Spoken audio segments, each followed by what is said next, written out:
नमस्कार।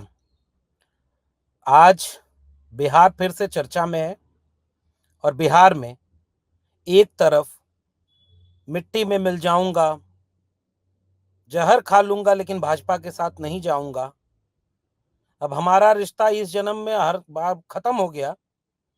ऐसा कहने वाले मुख्यमंत्री त्यागपत्र देकर के नए मंत्रिमंडल में शामिल हो चुके हैं, मुख्यमंत्री बन चुके हैं, देश में सबसे ज्यादा बार शपथ ले चुके हैं और अपने काम में लगे हैं। वहीं दूसरी तरफ उसी बिहार में देश की सबसे पुरानी, सबसे बड़ी पार्टी के एक नए उभरते हुए नेता, जिन्होंने बिहार में अपनी भारत जोड़ो न्याय यात्रा का एक बुलंद आगाज किया और लंबे वक्त से अपने 2 या 3 भाषणों में सीधे नीतीश कुमार से कोई टिप्पणी, उनके ऊपर कोई सवाल पूछने की बजाय उन्होंने अपने मुद्दे पर बात करने की शुरुआत की।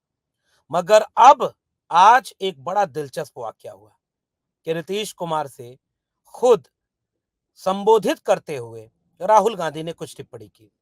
आज हम विश्लेषण करेंगे कि जिस मुद्दे को नीतीश कुमार ने देश के सबसे बड़े मुद्दे के रूप में स्थापित कर दिया, जिस मुद्दे पर समाजवाद और सामाजिक न्याय की राजनीति का दावा करते हुए नीतीश कुमार ने देश की राजनीति को बदलने की कोशिश की, जब इम्तिहान की घड़ी आई, दबाव पड़ा, तो नीतीश कुमार पलटी मार गए।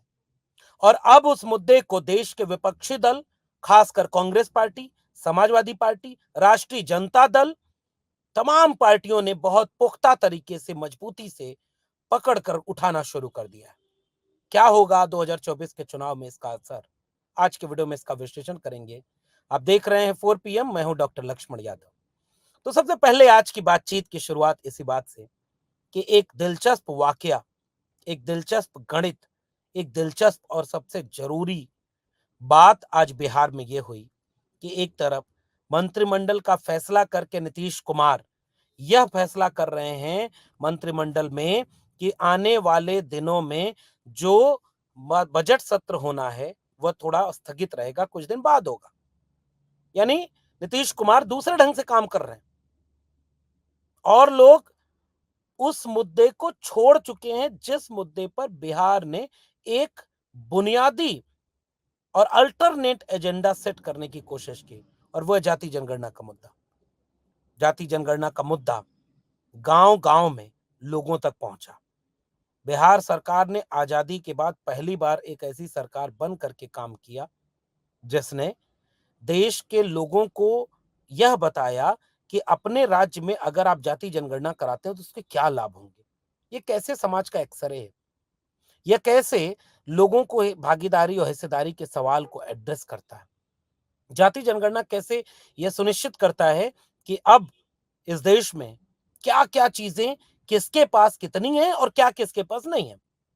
इसका मतलब जाति जनगणना से जातिवाद नहीं बढ़ा। जाति जनगणना से हुआ क्या?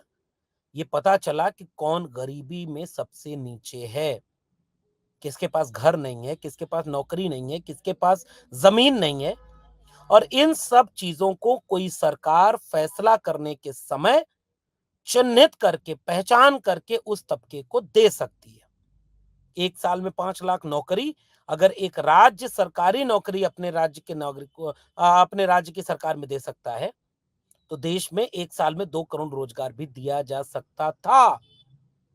अगर कोई राज्य अपने राज्य के बेघरों को 2-2 लाख रुपए घर बनवाने के लिए हर जाति तबके के लोगों को दे सकता है, तो ये बात देश में भी लागू हो सकती थी। 2022 तक सबको घर मिल गया क्या? इसलिए यह चुनाव इन मुद्दों पर लड़ा जाएगा और यह बिहार ने एक रोशनी दिखाई। आज वही सवाल राहुल गांधी ने नीतीश कुमार से पूछ दिए। आपको याद होगा अखिलेश यादव जी ने एक टिप्पणी की।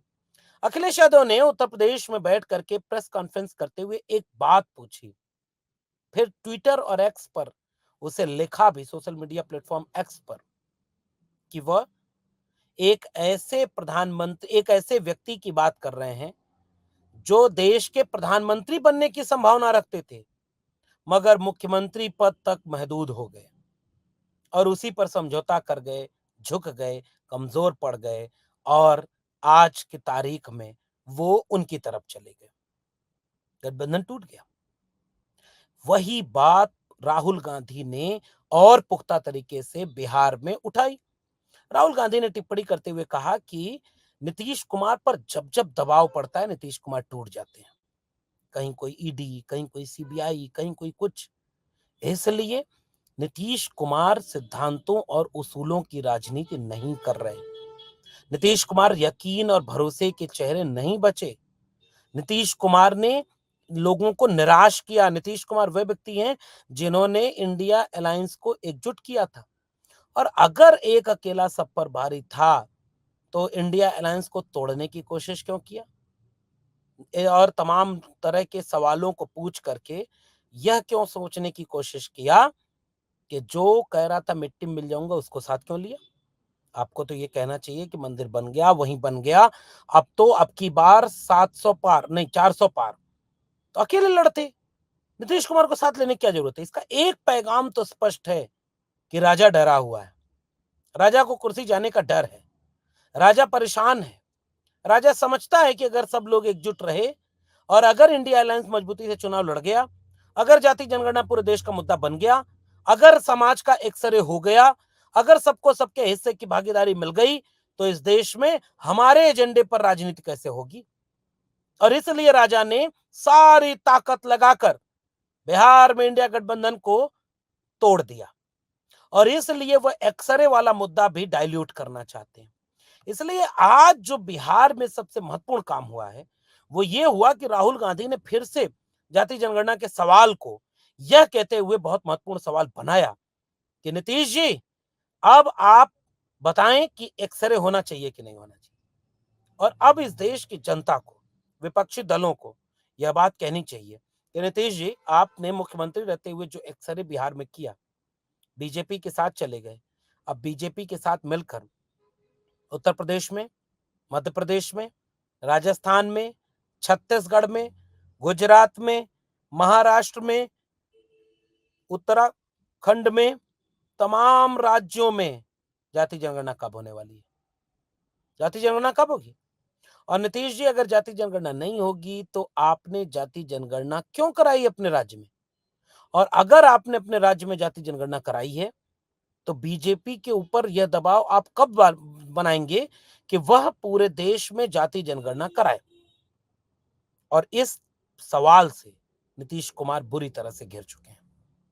वो जानते हैं कि ईडी सीबीआई का रेट बिहार में पड़ी है।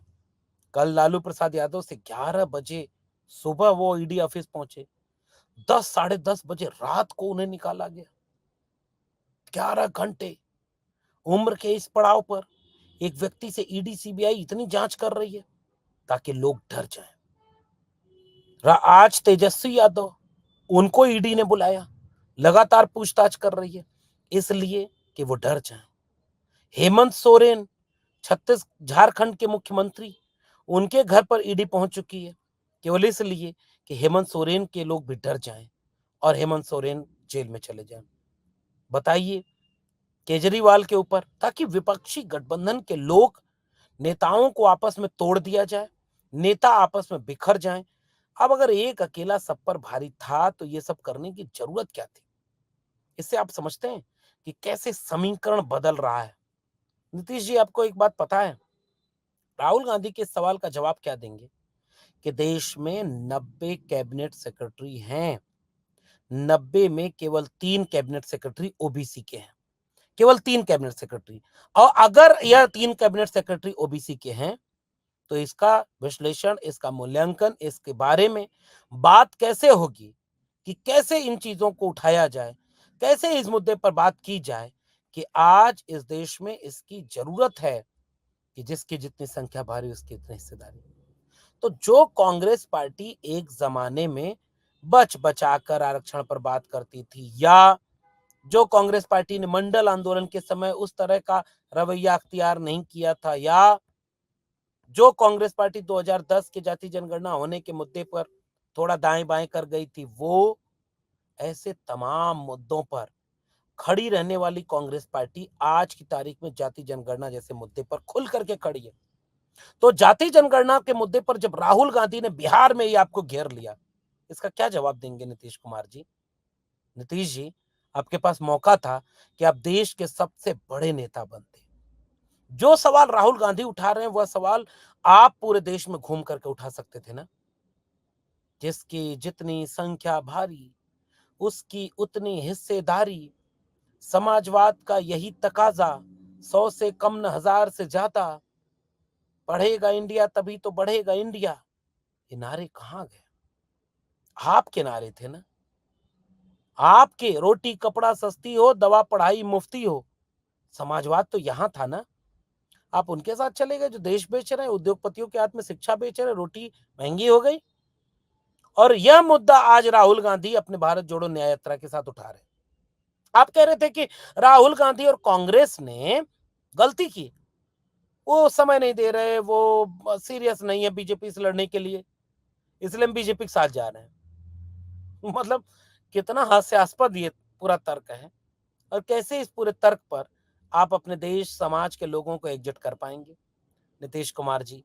कैसे आप इस राहुल गांधी के सवाल, अखिलेश यादव के सवाल, तेजस्वी यादव के सवालों का जवाब दे पाएंगे? आप कह रहे हैं कि क्रेडिट नहीं लेना चाहिए।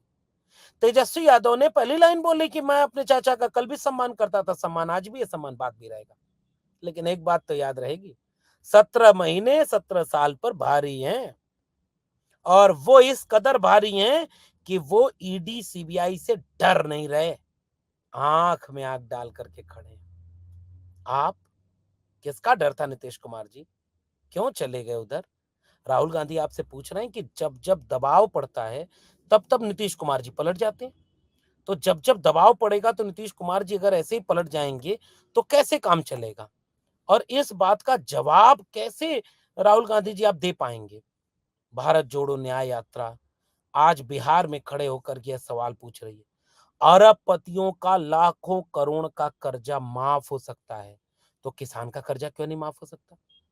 बिहार के पूर्णिया में अपनी जनसभा को संबोधित करते हुए राहुल गांधी कह रहे हैं कि सामाजिक न्याय, आर्थिक न्याय, बेहतर भविष्य के लिए तब तक जारी है, तब तक तब मिलेगा जब तक इस देश में जाति जनगणना नहीं हो जाती। जाति जनगणना कराएंगे तब जाकर के इस तरह के सवालों और इस तरह के मुद्दों पर हम न्याय कर पाएंगे। अब एक बात बताइए, कैसे आप इन मुद्दों पर राहुल गांधी का जवाब दे पाएंगे? ये इस देश में सवाल है ना। हिंदुस्तान की बेहतरी के लिए एक्सरे बहुत जरूरी है, इस बात को कैसे उठाया जाए? बीजेपी हिंसा फैला रही है, नफरत फैला रही है, और वे चाहते हैं कि आप इसमें उलझे रहें और आर्थिक और सामाजिक न्याय की बात ना करें। और इस बात को समझने के लिए कैसे आप राहुल गांधी के इस सवाल का जवाब दे पाएंगे? राहुल गांधी ने बिहार में यह बात कही कि जब जब बिहार को जरूरत पड़ी, देश को जरूरत पड़ी, बिहार ने सामाजिक और आर्थिक न्याय का रास्ता दिखाया है। महात्मा गांधी के याद करते हुए उन्होंने कहा कि उनकी तपस्या बिहार के चंपारण से शुरू हुई थी। बिहार ने हिंदुस्तान का एक्सरे करने का रास्ता बताया, पता चले किसकी आबादी है, कौन गरीब है। इसलिए हम न्याय की भागीदारी, न्याय की बात उन्होंने की। और नीतीश कुमार के बारे में कहे, नीतीश जी कहां फंसे? हमने नीतीश कुमार से कहा कि आपको बिहार में जाति जनगणना करवानी होगी, हम आपको छूट नहीं दे सकते। लेकिन बिहार बीजेपी नहीं चाहती थी कि बिहार में जाति जनगणना हो, क्योंकि वो देश को सच बताने से डरते हैं। बीजेपी नहीं चाहती कि जनता का ध्यान सामाजिक न्याय पर जाए, इसलिए बीजेपी ने नीतीश जी को बीच से निकालने का रास्ता दे दिया, और नीतीश जी उस रास्ते पर निकल गए। नीतीश जी यहां फंस गए। नीतीश जी कैसे करेंगे? बिहार के मुख्यमंत्री के बारे में पलटने वाला चुटकुला कैसे वायरल हो गया, इस बात को लेकर के यह सवाल इस देश के हर एक नागरिक से पूछा जाएगा कि आप कैसे इस तरह के सवालों का जवाब का सामना कर पाएंगे नीतीश कुमार जी? राजनीति बदल रही है, और बीजेपी चाहती है कि इस बदलाव में, इस राजनीति में कैसे हम अपने मुद्दे पर खड़े होकर के देश की राजनीति को बदल सकते हैं। तो बिहार की राजनीति से एक नया पैगाम, एक नई दिशा, एक नई इबारत लिखी जा चुकी है, और बिहार अब उस नई इबारत में नई चीज करने के लिए सामने खड़ा है। और राहुल गांधी ने आज नीतीश कुमार को पूरी तरह घेरा। दूसरी तरफ तेजस्वी यादव, लालू यादव, हेमंत सोरेन, इनके घर पर ईडी की रेड जाना ये दिखाता है कि जनता कम से कम आज नहीं कल इस बात को समझेगी कि कैसे इस देश को न्याय की जरूरत है। जो झुका नहीं, जो डरा नहीं, जो बिका नहीं, उसके ऊपर ईडी और सीबीआई की रेड डाली जा रही है। तो मेरा मानना है कि अगर केंद्र में मोदी सरकार कमजोर नहीं होती, अगर इस देश के लोग इस बात को समझते कि यह जो कुछ भी हो रहा है, यह इम्तिहान का वक्त है, तो जो इस इम्तिहान में अडिग रह करके बिना डरे, बिना झुके टिका रह जाएगा, वही इस देश के भविष्य को बचाने और बनाने की लड़ाई में कामयाब हो पाएगा। मुझे उम्मीद है कि बिहार की राजनीति का ये विश्लेषण पूरे देश की राजनीति के मुद्दे से जुड़ेगा। आने वाले वक्त में इसका हिसाब होगा कि नीतीश कुमार सही थे या तेजस्वी, लालू, राहुल राहुल गांधी या अखिलेश यादव। आपका क्या मानना है नीचे कमेंट बॉक्स में बताइएगा। फिर मिलते हैं किसी और विशेषण के साथ। तब तक के लिए बहुत बहुत धन्यवाद।